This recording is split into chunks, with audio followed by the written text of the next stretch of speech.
Salam sejahtera, terima kasih karena bersama dengan saya di Nazilin Unity Channel.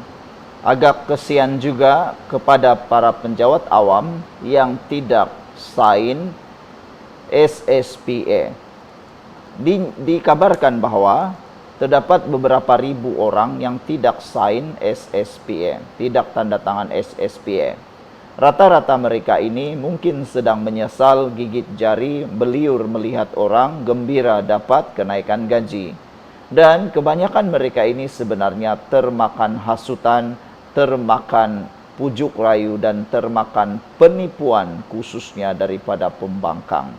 Walau telah meratib, menipu, mengatakan bahawa kenaikan gaji SSPA Anwar Ibrahim Kerajaan Madani itu adalah penipuan.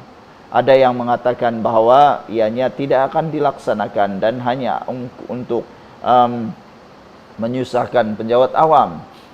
Semua itu penipuan yang menyebabkan beribu orang tak tanda tangan SSPA. Akhirnya mereka rugi, akhirnya mereka menyesal. Padan mukalah kan. Ada juga baru-baru ini saya lihat satu video memaparkan Tun Mahathir Mohamad memperleke tindakan Kerajaan Madani perpaduan Anwar Ibrahim, menyatakan menaikkan gaji penjawat awam.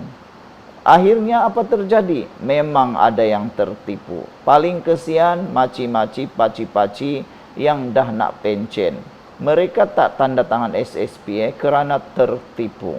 Mereka ditipu oleh pujuk rayu pembangkang, pujuk rayu walaun.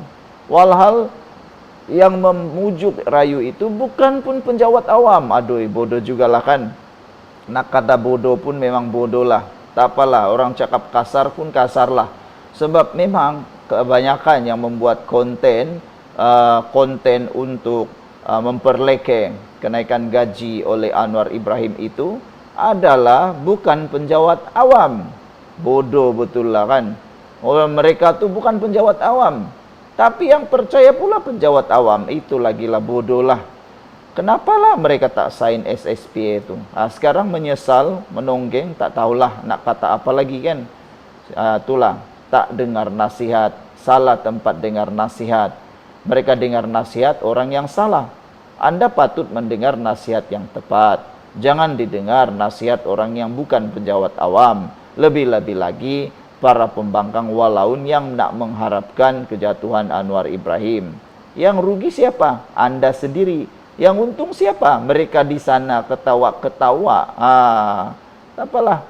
Tapi yang sedihnya, saudara-saudara, keputusan telah dinyatakan. Tiada peluang kedua kepada penjawat awam yang tidak menandatangan SSPA, kata KPPA. Aduh. Ini bukan kita tidak boleh cakap padan mukalah. Ini kita cakap nasib badan. Dah pilihan di tangan, tak juga dibuat. Meranalah anda seumur hidup. Ketua Pengarah Perkhidmatan Awam, Wan Ahmad Dahlan Abdul Aziz berkata, ini kerana kerajaan telah memberikan satu tempoh yang wajar, yaitu dari 21 Oktober hingga 30 November. Maknanya, hampir 1,5 bulan untuk anda mengetahui, mengkaji, mendalami SSPA ini. Tiada peluang kedua atau tempo tambahan akan diberikan kepada penjawat awam yang tidak menandatangani option sistem saraan perkhidmatan awam SSPA. Ketua Pengarah Perkhidmatan Awam, Wan Ahmad Dahlan Abdul Aziz berkata, ini kerana kerajaan telah memberikan satu tempoh yang wajar, iaitu dari 21 Oktober hingga 30 November lepas bagi membuat pilihan. Sama ada memilih SSPA atau kekal dengan sistem saraan Malaysia. Apabila tempoh masa tersebut telah melepasi apa yang ditetapkan, tiada lagi ruang untuk mereka membuat pilihan. Jadi mereka perlu berada dalam sistem sedia ada yang menjadi pilihan mereka. Sebenarnya yang tidak memilih option SPA ini sangat sedikit. Bagi saya ini sesuatu yang kita tidak dapat elakkan kerana dalam pilihan ini ada yang menerima, ada yang tidak. Itu perkara yang lumrah dalam pemilihan, katanya sambil menambah, tiada sebarang tindakan diambil terhadap mereka yang tidak memilih option SSPA. Beliau berkata demikian kepada bernama dan RTM ketika hadir menyaksikan pementasan teater Perkhidmatan Awam Lara Wirang di Dewan Tun Chancellor Multimedia University. Dilaporkan hanya 0,13% atau 1.400 orang daripada 1,5 juta penjawat awam tidak menandatangani option SSPA.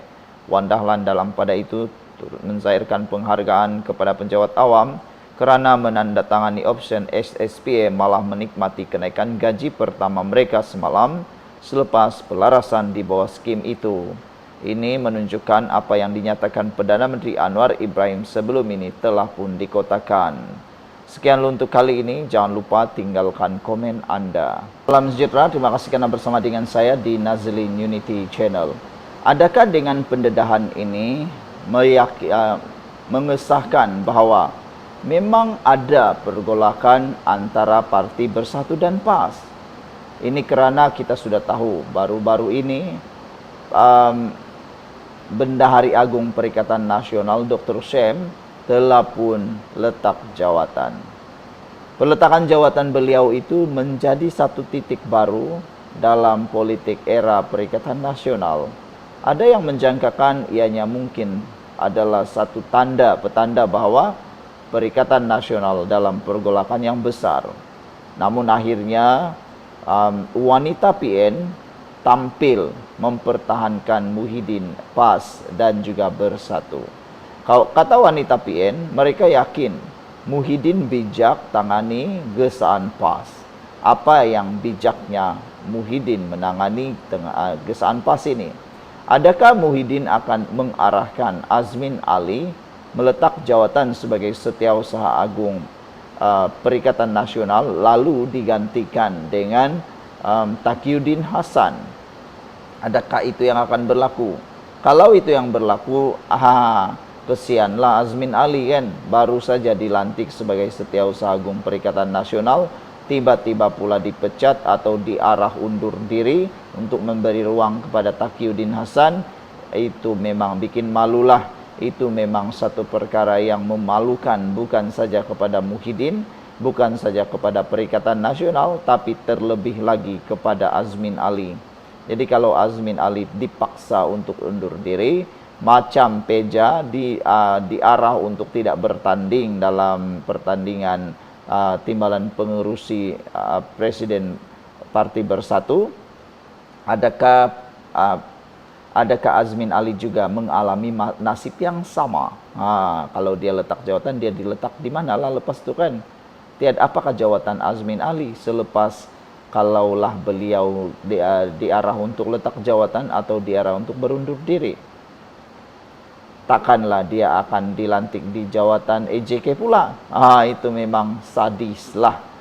Ada juga yang mengatakan bahawa untuk cuba menenangkan keadaan, Muhyiddin perlu memujuk PAS, memujuk Dr. Syem dengan meletakkan Dr. Syem sebagai pilihan Perdana Menteri dan pilihan utama menjadi poster boy. Letakkan muka Dr. Syem di dalam poster boy, maka mungkin akan dapat memujuk dan meredakan kemarahan PAS, kepanasan di PAS. Apa pula pendapat Anda? Tapi Ketua Wanita PN Mas Emeriati Samsudin berkata, pengerusinya mempunyai kebijaksanaan untuk membuat keputusan berkaitan cadangan rundingan semula jawatan ahli jawatan kuasa gabungan. Sudah dijangkalah kan ini akan menjadi satu isu yang paling panas. Ketua Wanita Perikatan Nasional PN Mas Emeriati Samsudin yakin Muhyiddin Yassin mempunyai kaedah terbaik untuk menangani cadangan sekutunya PAS supaya rundingan semula diadakan bagi jawatan ahli jawatan kuasa gabungan. Katanya Muhyiddin selaku pengerusi mempunyai kebijaksanaan dalam membuat keputusan. Ada kaedah yang terbaik. Saya yakin dan percaya kewibawaan, kebijaksanaan pengerusi dan kepimpinan tertinggi, katanya dalam sidang media. Sebelum ini, Mursidul Ampas Hashim Jassin menggesa diadakan rundingan semula dengan mempertimbangkan kekuatan parti perlu dijadikan pertimbangan utama dalam menentukan pelantikan barisan kepimpinan Perikatan Nasional PN.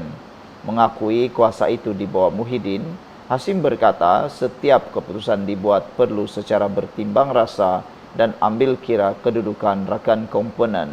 Isu agihan jawatan tertinggi PN kembali diperkatakan apabila Naib Presiden PAS Ahmad Samsuri Mokhtar meletak jawatan Bendahari Agung komponen itu.